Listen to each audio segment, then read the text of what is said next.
Hey, welcome back to Driven Channel. I'm here with a special guest from Miami, Eric Spofford. This is part 2, but it's keep it shorter. We're gonna keep it shorter, and it's in person because last time we did it on the stupid yeah, that's right. webcam or whatever. Yeah.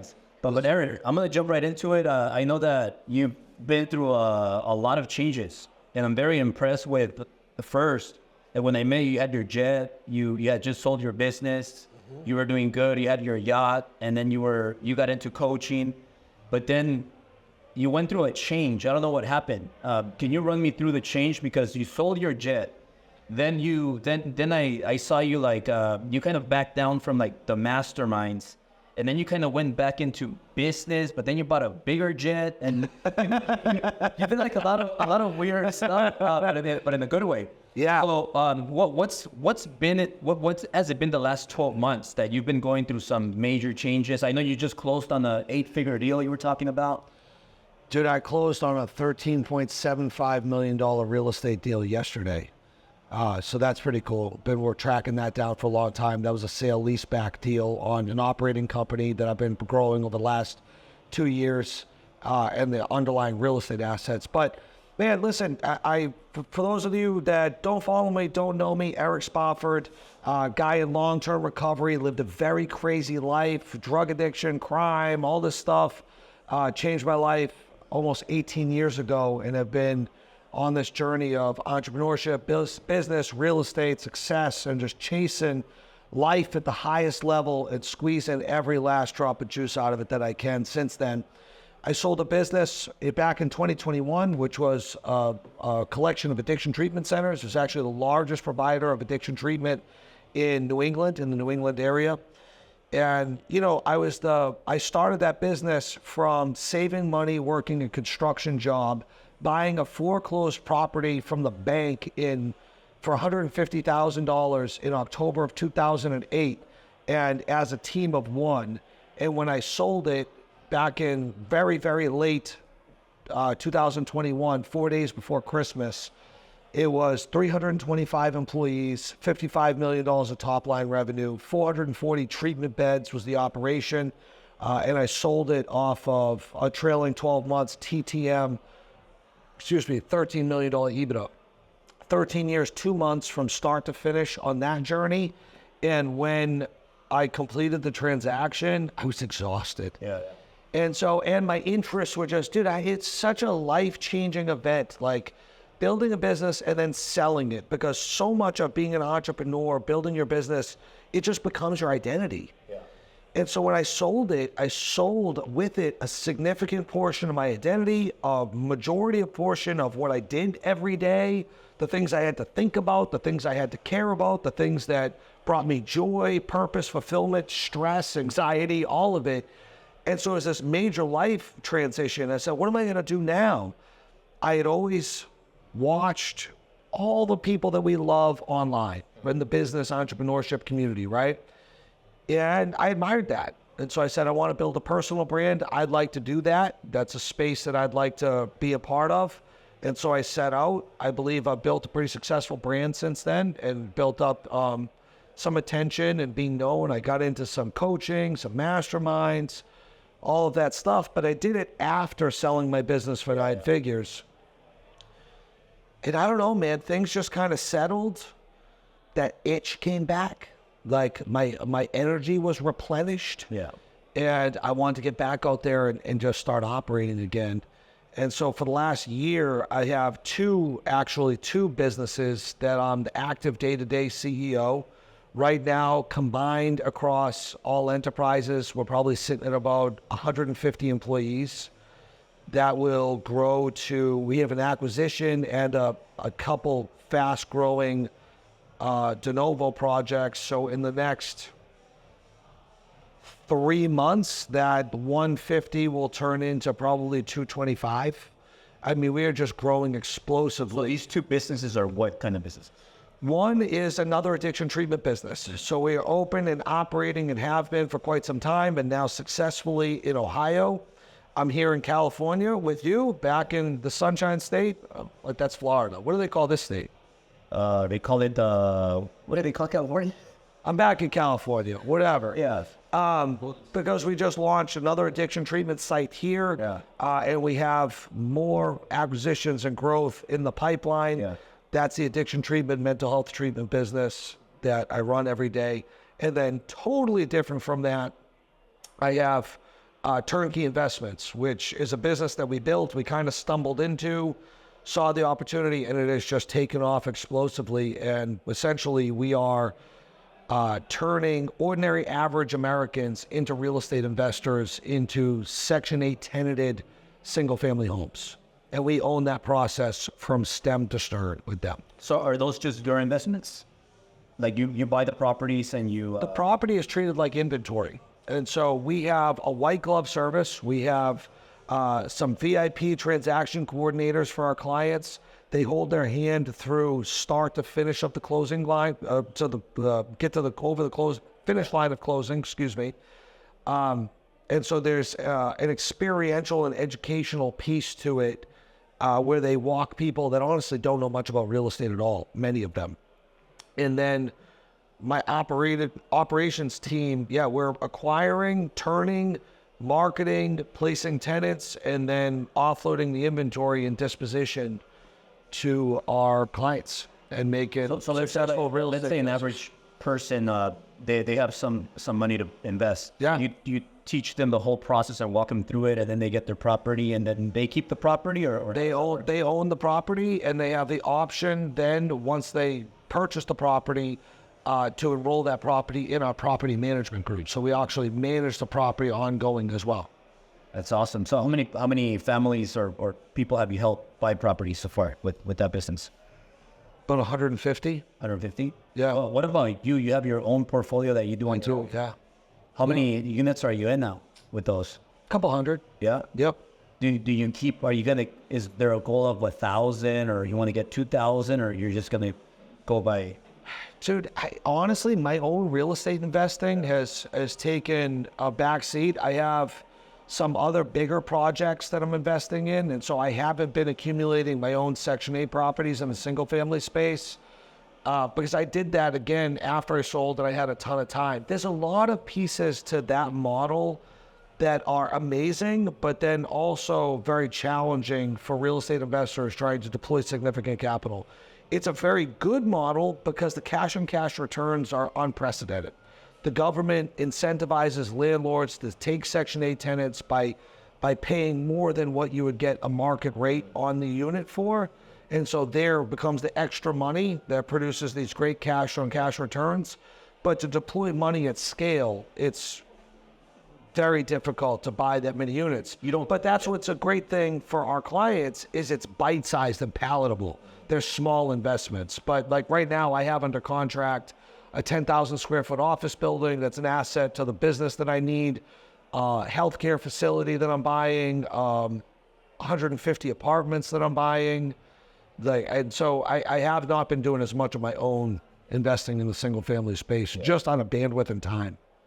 What do you think is better, based on your experience, building your company, your new business? Like you're gonna go from 150 employees to like 200 and something. Mm-hmm. Do you think that is better because you could have another exit of multiple six figures quicker, and that'll make you that'll be a better business move for you? Or do you think that it's important to more important to invest more in real estate, or do you they're both because they're both very different. Don't you want to inject more money into your business to grow it quicker and sell it quicker?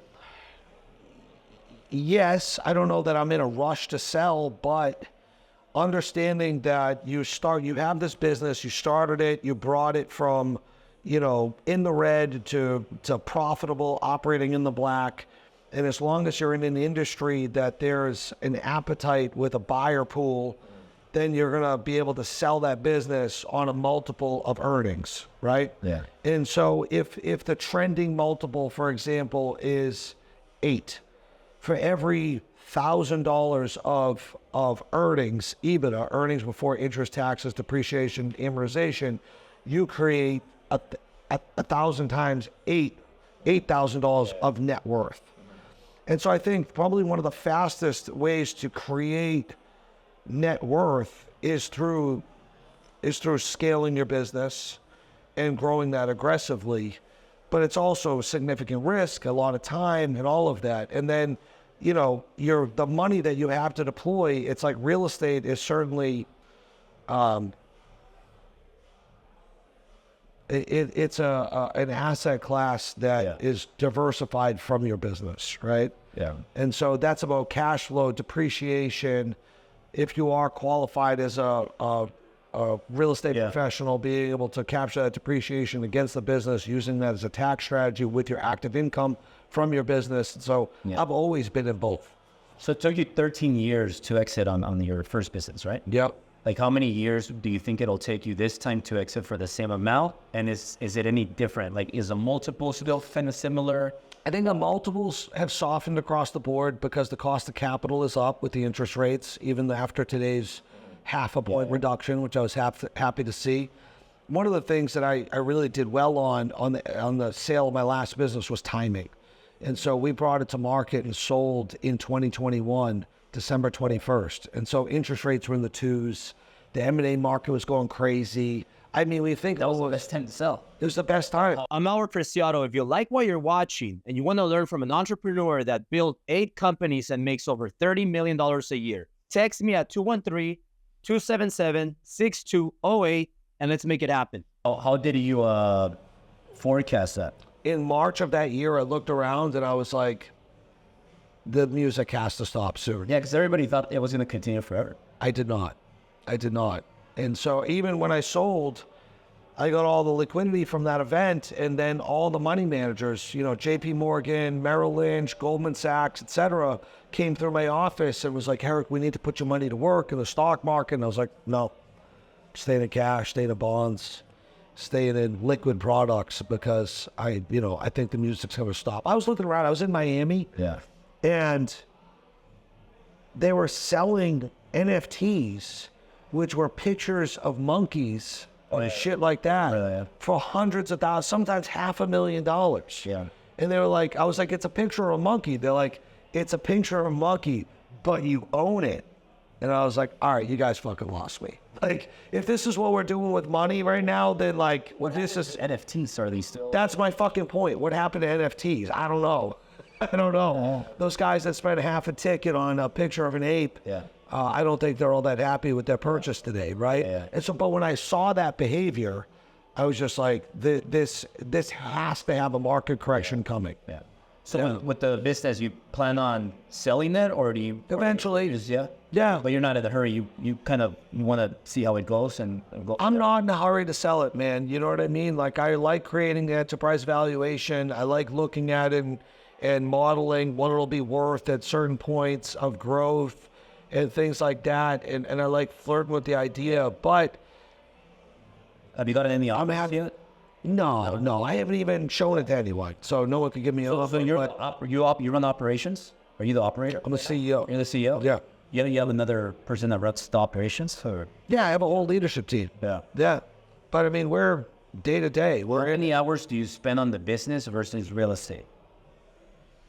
Hard to do because I'm literally doing both all day long. I'm talking to the people in the treatment business and executives and leadership there, and then I'm doing the same thing on real estate. And so it's not like from 8 to 2 I do the business, and then from 2 to 7 I do the real estate. It's all intermingled. I'm doing all of it at the same time. Like, well, what's your typical day, like Monday through Friday? I wake up, I check my phone, I take a piss, and I get to work. I eat breakfast while I'm working, and then I work, and I work, and I work, and I work, and I work. About midday, I typically stop and I work out. I like to break up the monotony of like all the meetings and phone calls. That's good. Like when you have a workout in the middle of the day. I like it, dude. I used to do that, like get up early and get it out of the way first stuff, but this is like when I listen to my body and my creativity and where I'm able to, what I naturally want to do, which is where I find I'm the most productive. I want to wake up and go right to work. Right, me too. That's all I want to do. I feel the middle of the day when you work out, and then it resets. It resets. I get the workout, dude, typically noontime, 1 o'clock, 2 o'clock, middle of the day. I break the day up with the workout, and then I come back, eat a little food, grub out a little bit, and I'm just back at it, man. Work off from home, or do you go to the office at that? I don't ever get in an office. Very, very rarely. Yeah. But dude, I work. You have a place for your employees, right? Where they work, like office space, I or got a bunch of them. yeah. Yeah, I got one in Florida, one in New Hampshire, Ohio. I mean, Why don't you go to the office that much? Because you're obviously, you know what you're doing. You're very successful. You've sold the company already, and you know what you're doing right now, and it's growing quick. Why do you have that way of doing your business when a lot of people say, oh, you have to be in your office by this time and be there showing leadership or working working there with in the trenches? How do you what's your opinion on that? Dude, honestly, I enjoyed going to the office, and if it was closer to my house, I probably would. But my office, like for the treatment business, is in Boca Raton, which is like an hour plus away. Yeah. I'm not going to commute all that far up to go to the office. I visit, I show up, I make appearances, and we have leadership cadence. And just today, it's not necessary for me. Yeah. Yeah. I certainly make sure to interact with the people and all that, but I just haven't. I'm also moving target, man. Like Miami and up north is our home bases where I'm spending most of the time. But like, dude, I'm in California. Tomorrow I go to Utah. Like, I move around a lot. And so I just work wherever I am. And so I don't really need to be. What is happening in Utah? What's that? In Utah. Going to speak at a mastermind. Yeah. And then I'm up in Boston speaking at another mastermind. I'm speaking at Ray Cash, Ray? Yeah. And Red Suit Realtor put together a cool little, it's like a smaller event. I think they have about 20 attendees, and they're doing, training stuff and shooting and jumping out of helicopters and doing all this crazy shit. I'm not doing Are you flying around in your new jet? Yeah. Yeah. Yeah. Well, so tell me a little bit really quick about the new jet. So you got rid of your other jet, and then you started flying commercial, and you hated it, and you know what? God, bro. What happened with that? So, dude, I bought my jet around the time, I think I bought it before I sold my business. And it was a mid-sized jet. Mm-hmm. And I watched the jet market climb, dude. I bought it for one number, and it doubled in value. Then it like 2.5x in value. And then I watched it kind of plateau because all this demand, right? And then the numbers on the jet started coming back down. And it was just a good time to sell the jet. And it's very expensive to own a plane. There's a lot of benefit to it, but I also wasn't building a national business, and I didn't need to teleport all these different places. I was like, I don't really need this thing, right? And so I decided to sell the plane. I was like, let me just fly American Airlines, JetBlue, whatever it is, Delta. What? Go through security points and wait a night. Yeah, man. I was like, let me, Coughing. Yeah, let me try this. And dude, I was sitting on a flight. I had to go to Columbus, Ohio to the facility. And I was going to spend the week there to work, boots on the ground, do what needs to get done up there. And I was in first class on one of those small jets, like a regional jet. And I sat down, and there were these two dudes sitting behind me. And I sat down, and not like a couple minutes later, this dude started grabbing my seat and shaking it violently. And I turned around and looked at him, and I was like, what's up? He's like, dude, you couldn't have waited till we took off? What had happened was I sat in a seat that someone had left the recline back. Yeah. I didn't even notice, dude. I don't think I ever reclined the seat fucking ever anyway. Like, yeah. I just zone out, start working, and then we land when we land. And I tried to explain it to him, and he was like being a super tough guy and being an asshole. I had like this big zip-up hoodie on, big Lululemon hoodie. And he had this buddy there, and they thought it was like funny to like fuck with me. And so I stood up and dropped my hoodie and took it off and threw it down, leaned in, and I said, I'm gonna see you when this fucking plane lands. And dude, it turned to this big thing, and I was sitting the whole flight, I was like, I'm gonna fucking punch this guy's fucking head off when we land. And in that, I was like, what am I doing with the general public, dude? I was literally minding my own business. Now I'm in this stupid conflict with this fucking guy. And I can't be out of here. And I was sitting there and I was like, I'm buying a jet. Yeah. I can't do this. And then I got up and he looked at me. We apologized to each other, and it just went. No one got punched. We ended it like gentlemen. That's good. And then we bought a bigger one. Yeah. We bought that was a mid-size. This is a super mid. It's a Challenger 604. It's beautiful. Yeah. Yeah. So now you're gonna be working on building the business national and flying everywhere you have to go. Even if it's a bit pricey, if you're going to a lot of places like all the time, like it's worth spending the jet money for your business. It's just, when you think about the time, I think there's a break point of where it becomes worth it. You know what I mean? Like, What's that breaking point, you think? I don't know, dude. When like I have the opportunity to create massive value that translates to someday liquidity of millions and tens and tens and tens of millions of dollars.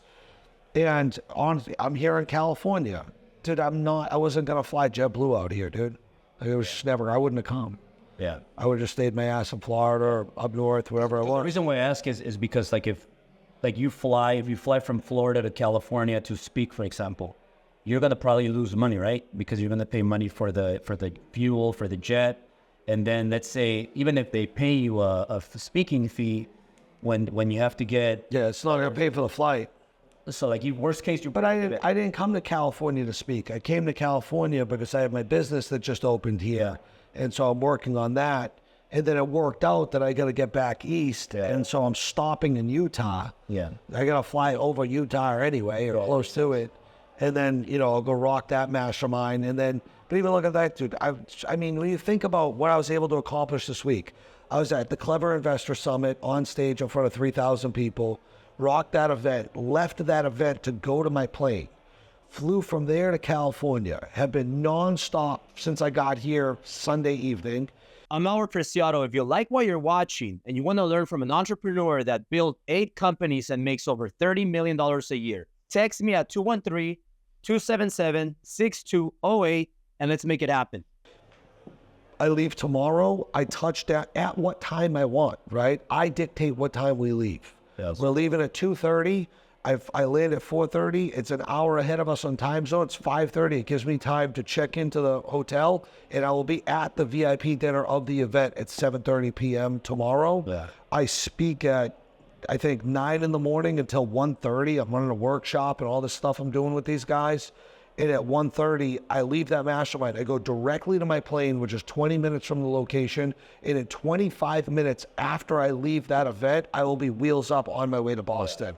I will land in Boston, get a night's sleep, and then I speak at an event the next morning at another big mastermind in front of a couple hundred people. Dude, I would have, just in this week, I would have had 2 days of travel extra that I would have had to find somehow. I would have never been able to do it. Yeah. No, that's not smart. You're buying time. Buying time, exactly. So there's time travel. Two quick things. So you speak a lot, right? Mm-hmm.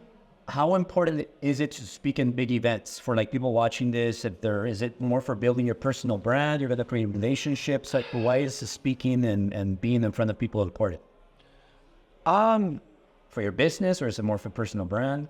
For me, I'm sure there's lots of benefits that I get from it. Here's the absolute truth of the only reason I do it. Like, I don't monetize it. I don't have anything to sell on stage.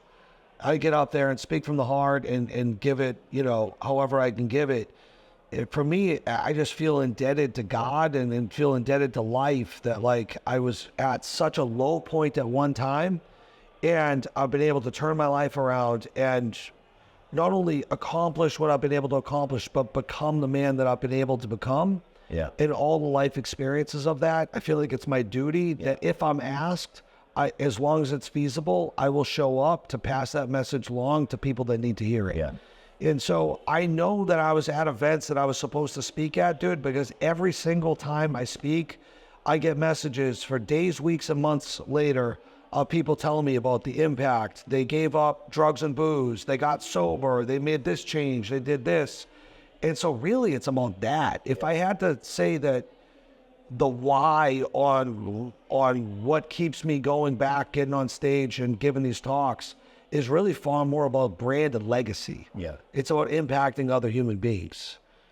because I don't make money for being there. My businesses, if I never spoke publicly again, my businesses wouldn't be affected at all. But you know about you, why I like to hear you, why I like to see you speak, why I like to listen to you is because you have the track record. Yeah. So there's a lot of people to finalize this that they sell coaching or they're influencers, YouTubers, whatever you want to call them, but they've never had a business or sold a business. So like for me, what I like to see and what people that I like to learn from are people that actually already they operate in a business and sold it, because that's what I want to do. So I want to learn from people like that. Absolutely. So I think your track record speaks for itself. And then also, I don't know if this has ever happened to you, but when you were building your business or even now, do you think there's a lot of people that want to see you fail? And how do you deal with people that constantly they throw jabs at you and they want to see you fail so bad? Do you use it as motivation?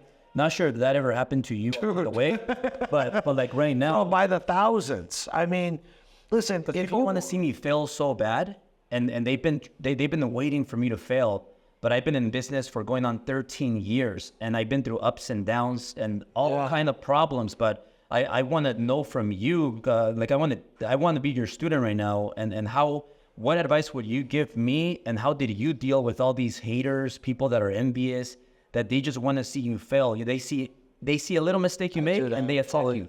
And how did it feel when you finally exited and you were like, fuck you, fucking... A couple things on that I think are really important. One, in the beginning, not enough people talk about this. Dude, it fucking hurt. There were people that I loved like family that I would have done anything for that felt like that were haters, I'd start looking at them and like could feel the heat of jealousy and envy coming off of them. 100%, dude. Friends that were like family. And so, dude, it was heartbreaking. Like, I have had my heart broken by people that I love that, would turn on me just based off of their inability to process my success and my journey. And that's all jealousy, envy, and hater shit. And then what happened over time was I went through so much of it.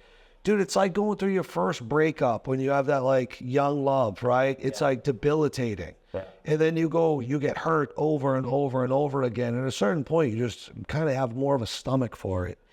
Now, I've been through it so many times. It's like building callus, right? The first one was a blister that hurt like a motherfucker. Now, my skin is tough and I'm just tough around it. And I don't even pay attention to it. Like dude, when I sold my business, this is a real story. December 21st, 2021, 10 a.m., closing call is scheduled. I'm sitting in my conference room, very similar to this one.